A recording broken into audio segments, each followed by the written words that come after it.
4 তারিখ যতক্ষণ না পর্যন্ত আমার হাতে সার্টিফিকেট ছিল না, আমি তখন বামেদের সমর্থনে আইএসএফ এর প্রার্থী ছিলাম। এখন কিন্তু আমি কোনো দলের নয়, আমি ভাঙড়ের বিধায়ক। কে আমাকে ভোট দিয়েছে বা দেয়নি, আমার পক্ষে ছিল বা আমার বিপক্ষে ছিল, আমার সমালোচনা করেছে, ওটা আমার কোনো দেখার বিষয় নয়। একজন বিধায়ক হিসাবে আপনাদের কাছে এসেছি, আপনাদের যে কোনো সমস্যা নিয়ে আমার কাছে আসতে পারেন।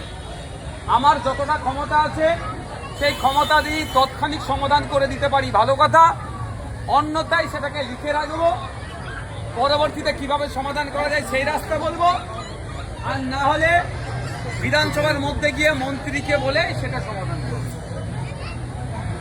আমার সাথে তৃণমূলের যে দেয়াল লিখেছে, বিজেপির যে এজেন্ট বসেছে, তৃণমূলের যে এজেন্ট বসেছে, তার সাথে আমার কোনো লড়াই নাই।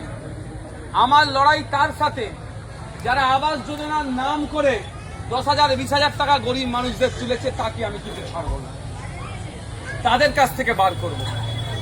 গরিব মানুষদের আবাস যোজনা থেকে যারা লুট করেছে, বিভিন্ন প্রকল্প থেকে যারা লুট করেছে, তার বিরুদ্ধে আমার লড়াই।